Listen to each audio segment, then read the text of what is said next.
Right then, Cockney wanker, Danny Dyer. He's finally got something right, which I agree with, and fair play to him. Because he seems to have called out Keir Starmer for what he really is, and what he says makes sense, and I am shocked. Now, it seems to me the penny has finally dropped with these people, Carol Vorderman, Danny Dyer, Jonathan Pye, and the rest of them who screamed from the rooftops that Labour should be in government and Keir Starmer Prime Minister. Well, it's bit them on the bum now, hasn't it?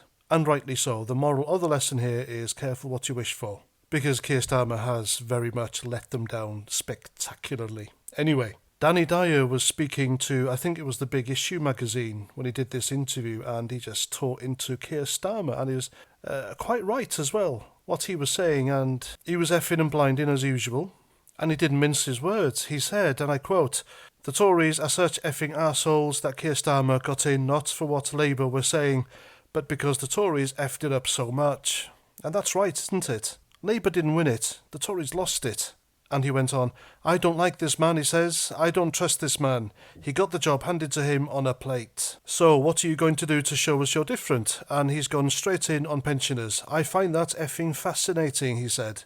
And yeah, Keir Starmer's betrayal of British pensioners is his poll tax moment. It was completely the wrong move to do. So anyway, Danny Dyer continued, "This is meant to be a working class party. We need more working class people in politics." And yeah, spot on. I completely agree with him. I think the problem in Parliament at the moment and British politics in general is that most of them are affluent barristers and lawyers. They come from a background where they wanted for nothing, didn't struggle, and have absolutely nothing whatsoever in common with struggling families, working class people. Nothing.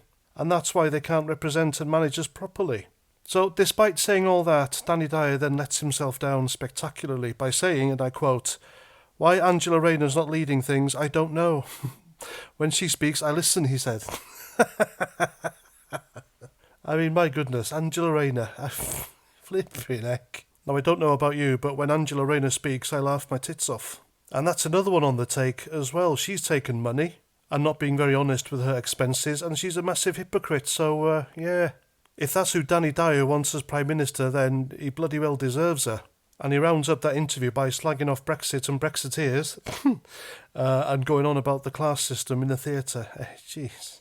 This is the guy who turned up to a play once drunk and forgot his lines. So yeah, maybe people like him really shouldn't be in the theatre, because people like him can't be depended on and are clearly a poor example to represent the working class.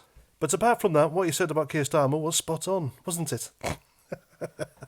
But seriously, I am glad to see celebrities who endorsed Labour and Keir Starmer coming out and attacking them. Because the more that happens, the more scandals and sleaze that Keir Starmer is embroiled in, the more Labour MPs will eventually just turf him out, because he's bad for business, he's bad for the party, bad for politics, bad for Labour, and bad for Britain. But most of all, he'll be bad for them. And there we go. I'm Paz49. Thanks for watching, and until the next time, Roger Trout. Hi, I'm Paz49 off that video you just watched, and I want to thank you for all the comments, likes and shares. But now it's time to hit that subscribe button.